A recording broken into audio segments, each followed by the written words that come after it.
Welcome to Chapter 4. The first real chapter we'll be going over in this course. And I'm pulling in some of the material from Chapter 3 into this course and integrating it here. Now, in all these chapters you'll have a write-up that you have to do because there'll be questions in there. So as we go through this, we'll see some questions that you'll have to answer in different spots. They're all marked with a task heading. So here's a task and some questions. At the beginning of this, there'll be a link to a write-up document with a copy of it. So you want to make a copy of this. The link will force you to make a copy in Google Drive, and then you'll want to probably keep track of where that copy is or just remember it because you'll want to add to it over time. So here's what it looks like. It's just the write-up. You put your name there.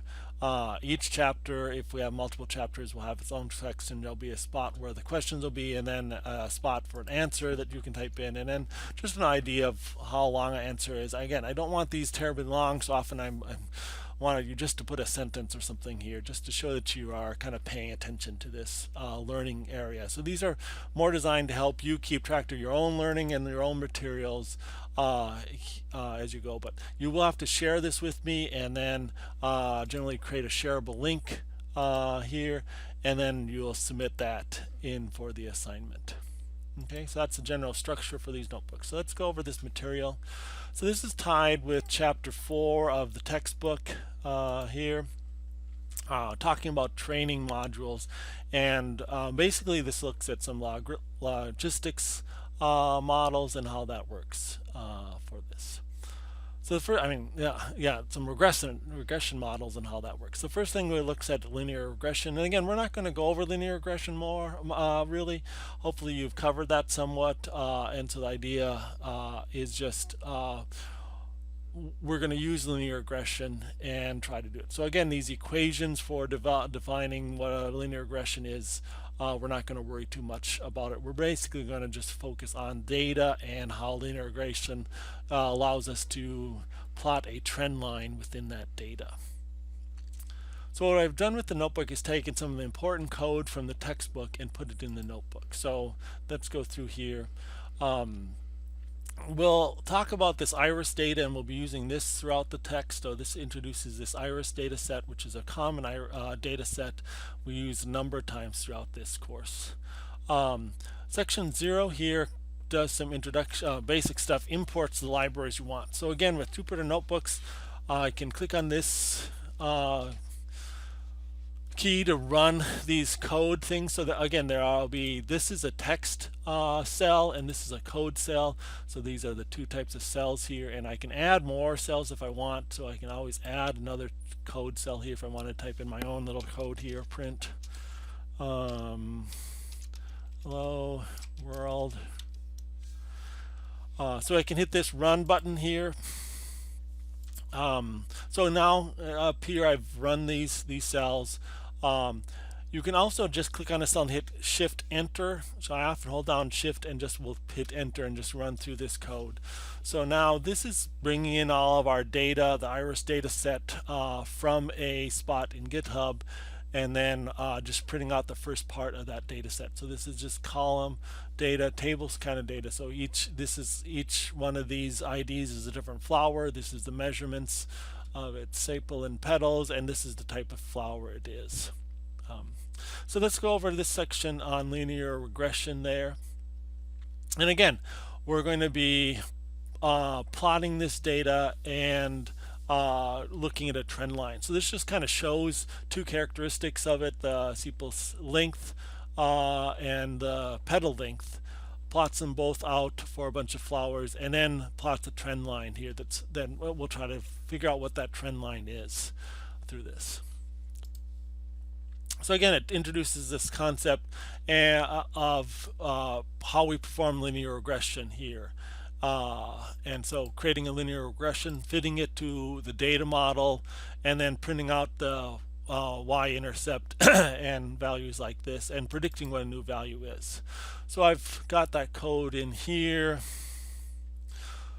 So we're going to use the scikit learning modules for this, and we're generally going to use two variable names called x and y that are really common in machine learning. So x will be our training data and y is the output we're trying to predict.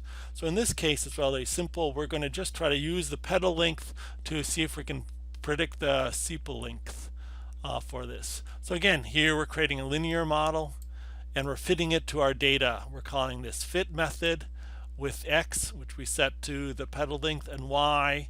So it's going to try to use the x's to predict what the y is, the sepal length. So we've created that, and then we're going to print off the y-intercept and the slope from that model here. So if I hit enter, I can run that code, and it prints out what the y-intercept and the slope is from the model using the data. And then it will predict that if we had a flower with a petal length of 3, what would be the sepal length. And again, we can kind of look at that. So right now it's saying the y-intercept is about 4.3 and the slope is about just less than a half. So if I look up here, here's the y-intercept at about 4.7 in my data. Here it was saying here it was 4.3, so a little different for that. And then here's the slope, and the slope's hard to read because the scales on these two things are different, but we've got a slope here. And what we're basically doing is trying to predict if we have a flower with a petal length of 3, it's saying the sepal length should be about 5.5. So if we have 3 here, go up here, that should be, oops, that's right around 5.5. So it's again predicting right on that line. So again, we've copied the code. So the goal here is for you to go through the textbook here and read that. And while you're doing that, also go through this notebook and see. So usually the headings on the notebook will match up with the headings here. So the next section is measure the performance of the model. So I'm going to skip over this whole section on computational complexity. There's just some limits on what we're able to do in this course. Oops, I think I missed this section on. Okay, yeah, what happened here is that the author jumps into some mathematical derivations here. And does mention root mean square as far as a way of measuring this system, but again, this least square stuff, but that was actually covered back in an earlier chapter. So I'm actually jumping back to chapter 2 here and talking and bringing back this root mean squared here and introducing that. And then we create a test set, and then we rerun our data and we calculate what the mean square error is for that. And I ask you a little bit questions because again, we really didn't do that in chapter 2. We didn't have you ask any questions, so we'll go over a little bit more detail what the mean square here is, because we'll be talking about the mean square or the root mean square a number of times in this course, so we have that set up. So now as you're going through these areas, remember that every week, every unit, you've got to post, make 2 posts to the discussion area. So if you're having trouble with some code or understanding some code or running some code here, feel free to post a question to the discussion areas here. So another issue we'll have is that while I like this textbook, it tends to be much more theoretical than I'd like it to be. So I'm following the layout of the textbook. I'm going to be skipping over some sections which I don't really think are pertinent to an applied machine learning course. So for example, this whole area on computational complexity is not necessary. Now we also cover this whole gradient descent area, so let's talk a little bit about that. Now we'll be looking a lot more at gradient descent and using it, but it's just a general framework of how you slowly change parameters to find a better solution. So often we look at the data and we change certain parameters by small steps called learning steps, and we to get a better and better model till we get to some minimum value here. But we're not going to go over too much of this gradient descent idea of things. We'll talk about it some later on, but again, we're not going to deal too much with the theory of gradient descent and the difference between batch gradient descent, mini batch gradient descent, and things like that. So all of this section we're going to largely ignore. In fact, I've refined it to just a couple, a summary here. So here's just a summary of what I think you need to know about it. Just what are these different concepts and how they pertain to what we do. Because we will later on talk about batch sizes and how batch sizes can affect the speed. And so it's good to kind of understand what batches are, but you don't need to understand the whole theory of gradient descent and batch sizes for this. Okay, the next thing we're going to go on is talk about non-linear regression options, and the first one we'll talk about is a logistics regression. We're going to skip the next section, talks about polynomial regression, and we're going to skip over that. It's just, I don't think it's actually used that often these days when we have other choices to choose. So we're going to skip over this whole section on polynomial regression. And regularized linear regression. Again, maybe you've covered that, lasso regression, all that stuff. We're going to go down and talk about logistics regression and how that works. So again, we've skipped over these sections, and now we're just talking a little bit about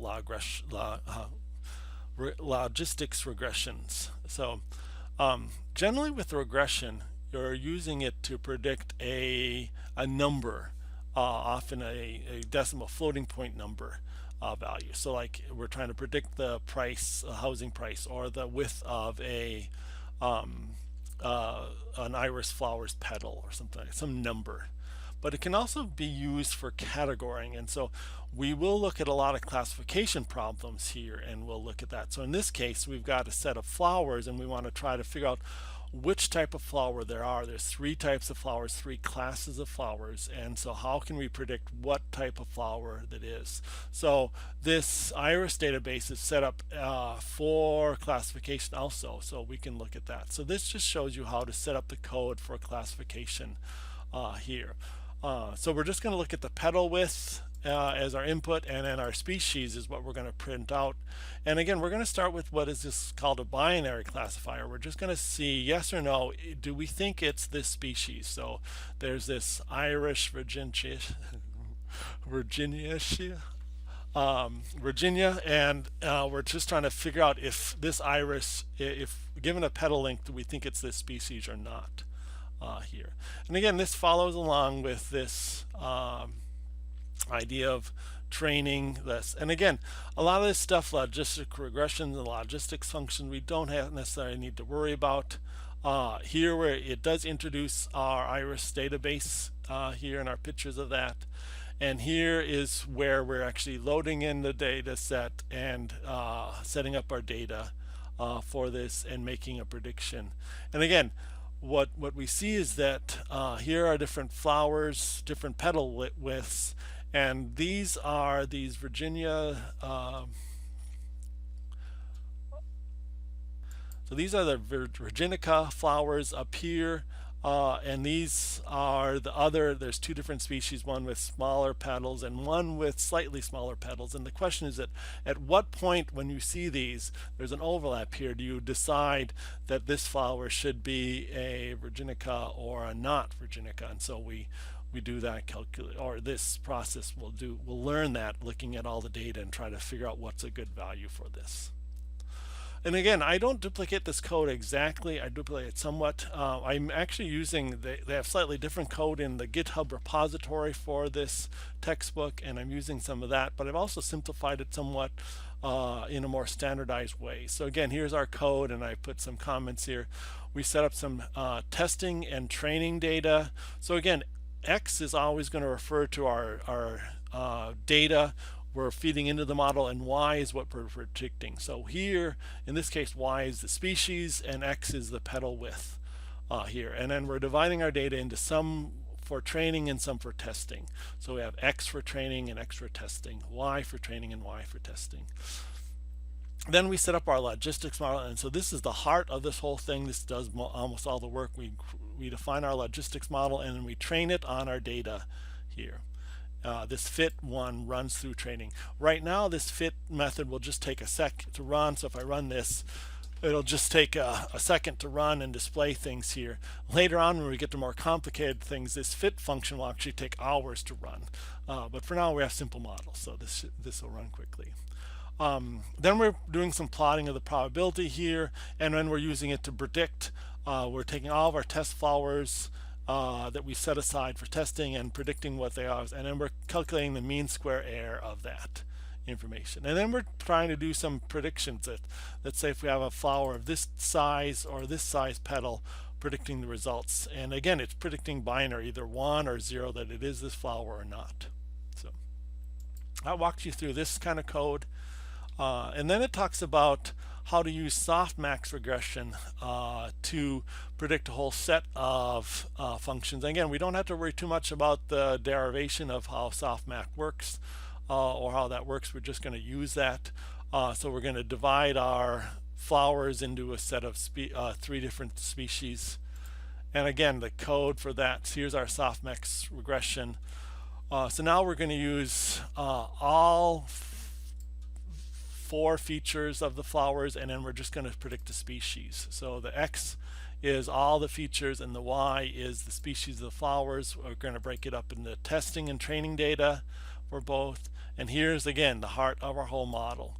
We're going to create a logistics model. We're going to do multiple classes here. And we'll talk more about this C later on, but we're setting a parameter. And then we're doing this Softmax regression. We're fitting it to the data, and we're giving a score, and then we can do a prediction. So now I should be able to run this, and it should work. So this measure, 93% of the time, it's predicting the right flower from the species given within our test data. Okay. So the last thing we're going to cover here, so our textbook is basically done here, but there's another area called KNearest Neighbor, which is covered in an earlier chapter of the text, and I'm going to bring it in here. So we're going to talk about KNearest Neighbor as an alternative. We're going to look at using our data here, and I'm going to run this. We're going to run a model. So again, this is similar.